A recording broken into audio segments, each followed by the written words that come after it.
Eh bien, me revoilà pour la deuxième partie de ce tuto sur le CRM Pipedrive où je vais maintenant vous montrer comment gérer votre base de données prospects et clients et gérer les offres commerciales associées.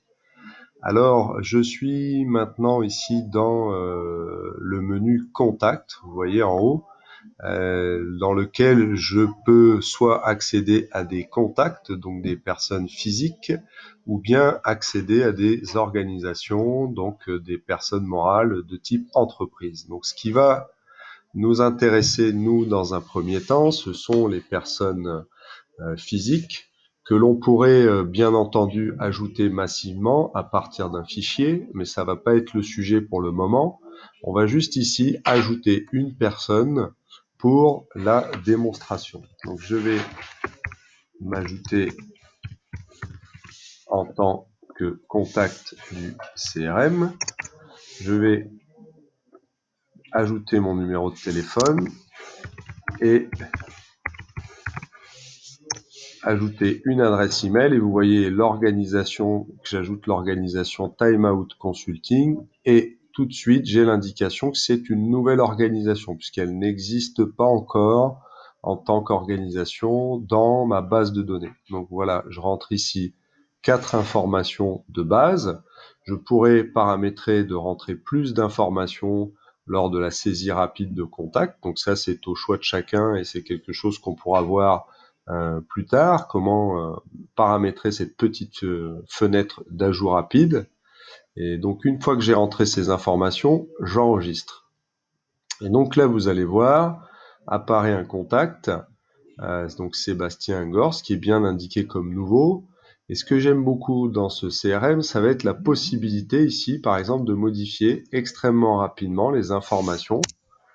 Hop, vous voyez, je modifie très rapidement les informations. Simplement en cliquant sur le petit crayon, en modifiant.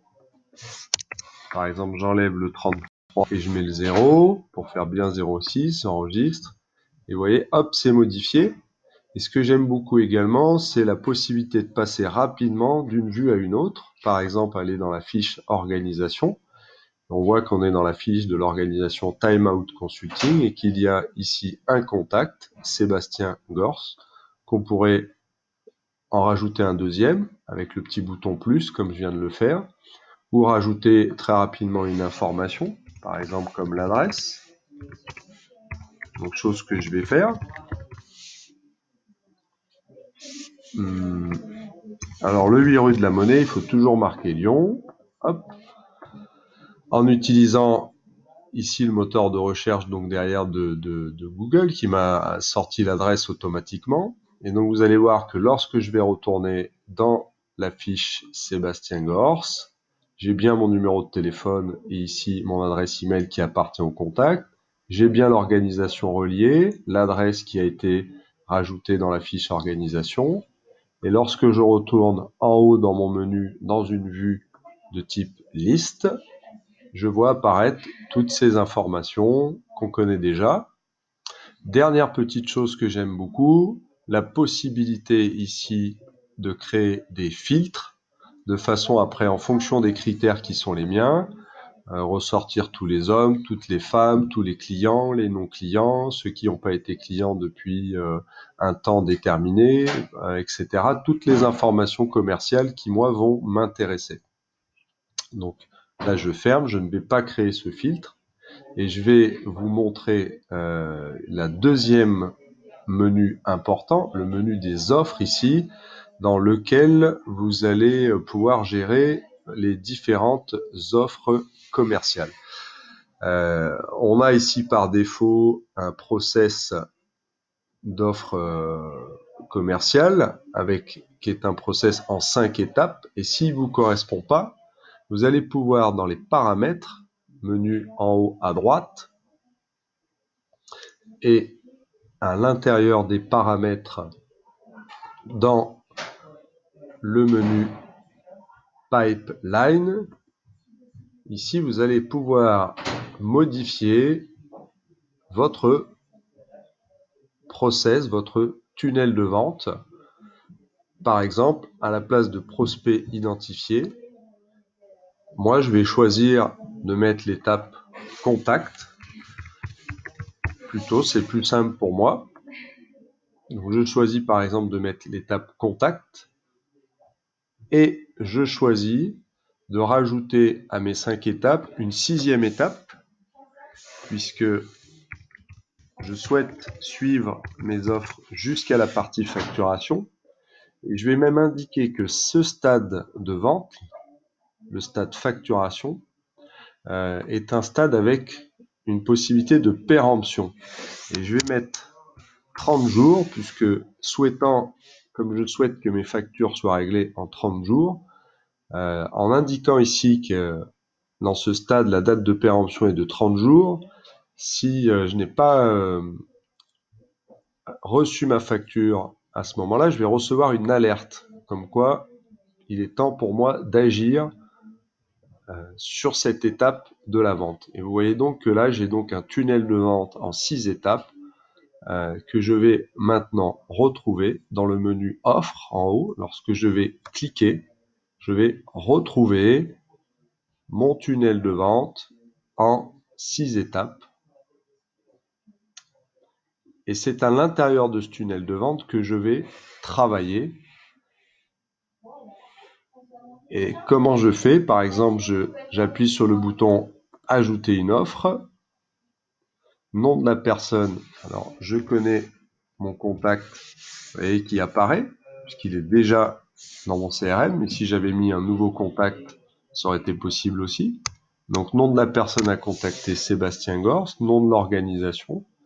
L'offre, imaginons, hop, je change.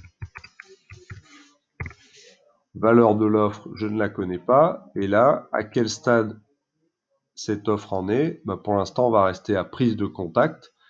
Et je peux me challenger avec une date de conclusion attendue. Nous sommes aujourd'hui le 13 décembre.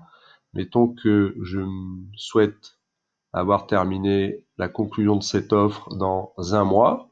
Je vais me challenger, je vais me mettre une date butoir d'1 mois. Et là, je vais enregistrer. Et donc, on voit ici que j'ai une offre concernant l'entreprise Time Out Consulting que je vais maintenant chercher à faire avancer d'étape en étape, jour après jour, pour suivre bien mon organisation et mon process de vente. Bien entendu, à un moment donné, cette offre peut être conclue, perdue ou supprimée. Je vais revenir ici au point de départ et je vais vous montrer une dernière chose, c'est comment dans cette offre ici avec le petit panneau attention, je vais cliquer dessus et programmer une activité liée à cette offre. Par exemple, relance email. Je vais indiquer ici en sélectionnant l'avion que c'est une activité de type courriel. Je vais la placer dans mon agenda à une date qui me convient. Mettons par exemple que je décide de faire ça la semaine prochaine, le 20 à 14 heures, que j'indique une durée de 15 minutes. Je peux prendre des notes, par exemple suite à l'appel du 13, 12, etc. et enregistrer ici cette offre, enregistrer cette activité. Et donc vous voyez maintenant qu'à la place du panneau attention, j'ai ici une activité avec une date d'échéance. Et ce qui va être très intéressant, c'est que cette même activité, je vais la retrouver, puisque j'ai synchronisé auparavant, rappelez-vous, mon agenda. Je vais pouvoir retrouver cette activité directement dans mon agenda. Et on va aller à la semaine du 20. Et vous voyez ici, mardi 20-12, formation CRM,